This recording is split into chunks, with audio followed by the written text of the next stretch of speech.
All right, so let's do a deep dive into AeroVironment. Okay. AVAV, if you're looking them up on the stock market. Yeah. They're making some serious waves in the defense industry right now, They are. particularly with their unmanned systems. Yeah. And we're here to kind of break it down for you. Yeah. They're not your average weekend warrior drones. Right. We're talking, high-tech, military-grade, unmanned systems that are changing the game of defense. And they're not just talking about it either. No, they're not. They just wrapped up this big conference, DeviCon, Yeah. showcasing their latest robotic innovations. Right. And they weren't just showing this off to, anybody. Right. I mean, they had some pretty high-level people there. Oh, yeah. I think Navy captains, Yeah. retired generals, Absolutely. the kind of people that really know their stuff when it comes to this technology. Absolutely. This wasn't just like showing off the shiny new toys, right? It was a strategic move on AeroVironment's part to really position themselves as a leader in defense robotics. Okay, so one of the big things they were really pushing at DeviCon was this idea of interoperability. Yes, Now, I'll be honest, that sounds like a mouthful to me. it is. Probably to a lot of our listeners. Sure. But it's actually a really important concept in the world of military tech. It's absolutely crucial. I mean, imagine you're on a battlefield and you've got all this high-tech equipment Yeah. from different branches of the military, right? Maybe even from different countries. Right. They've got to be able to communicate and work together seamlessly. Yeah. That's what interoperability is all about. Okay. And in a world where technology is advancing at like a lightning speed, Yeah. achieving that is no easy feat. No, it's not. Right. It's kind of like trying to get your old flip phone to sync with your smart fridge these days, right? Exactly. Well, not quite plug and play. Not quite. But getting back to AeroVironment, Yeah. it seems like they're not just focused on the fancy tech. Right. They're also trying to do it in a cost-effective way, Yeah. which isn't always the first thing that comes to mind with defense contracts, is it? Well, there's a certain, shall we say, expectation when it comes to defense budgets. Sure. But AeroVironment seems to be trying to change that perception. Okay.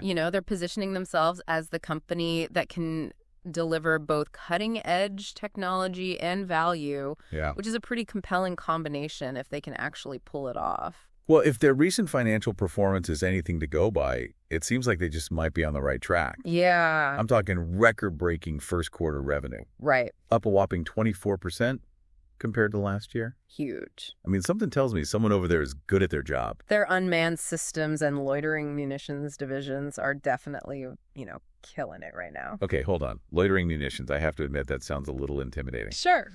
For those of us who aren't, military strategists, can you break that down a little bit? Of course. What exactly are we talking about here? So imagine a drone. But instead of just observing, it's designed to stay airborne over a target area Right. for an extended period of time, kind of like it's loitering.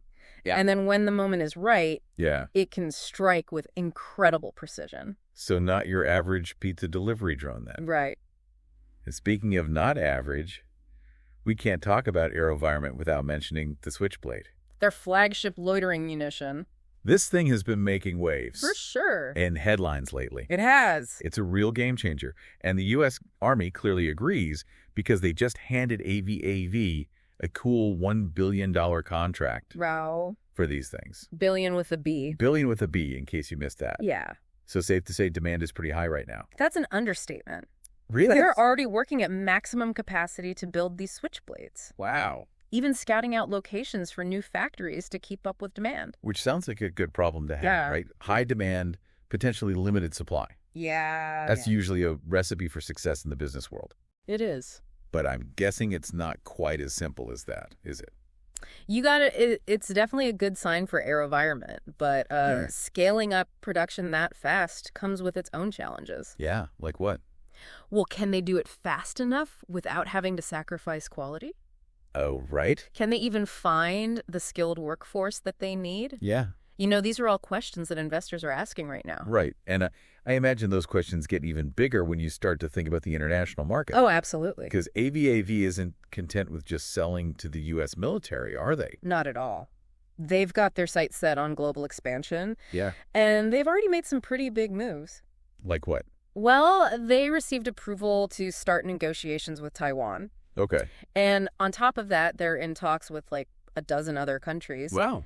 about potential switchblade sales. So we're talking about some potentially huge deals here. Huge. But I do remember reading something in one of these articles about how international defense contracts Yeah. can be a bit of a minefield to navigate. They can be very tricky. What is it that makes these deals so complicated? Well, first of all, it's a totally different game than just domestic sales. Okay. You got geopolitical factors to consider. Yeah. You've got all these different regulatory hurdles in every single country. Oh, right. And then on top of that, you've got potential cultural differences Yeah, that makes sense. that could really impact your negotiations. Yeah. So it's really not uncommon for these deals to take years to Mhm. finalize. Yeah. And there's always unforeseen complications that can just pop up out of nowhere.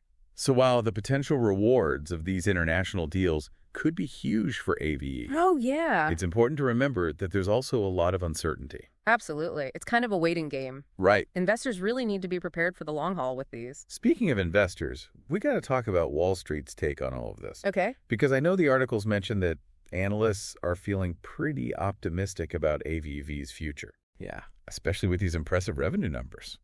It's true. A lot of analysts are definitely bullish on AVAV right now. Okay. But if our deep dives have taught us anything, it's to maybe take those analyst predictions with a grain of salt. Right, because they don't always get it right. They don't. In fact, sometimes it feels like they're just throwing darts at a board.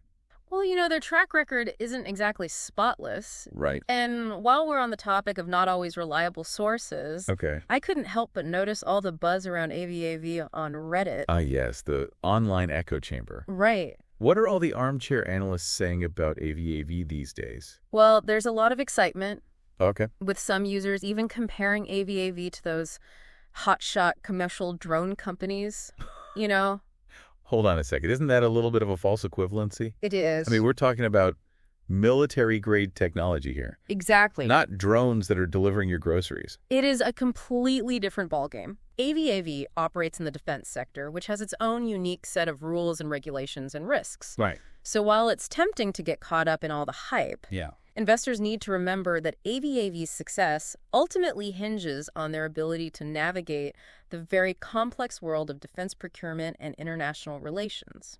Which brings us to the million-dollar question, or perhaps the several $100 question. Okay. Considering the recent market dip, Right. to buy or not to buy. Right. Our listeners specifically requested a deep dive into market corrections. They did. So let's kind of tap into that for a moment. Okay. What can you tell us about that?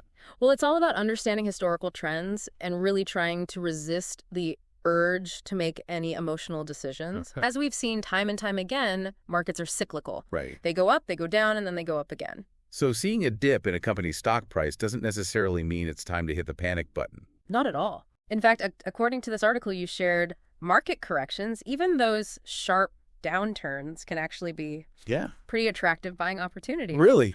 Yeah, but there's a big caveat. Okay, what's that? This only applies if you're playing the long game. There's that long game again, but it makes sense. Right. If you really believe in a company's long-term potential, then a dip like this is really just a chance to buy in at a discount. Exactly. I like the way you think. But it takes patience, a little bit of courage to kind of go against the grain. Right. And, of course, a really solid understanding of the company and, its fundamentals.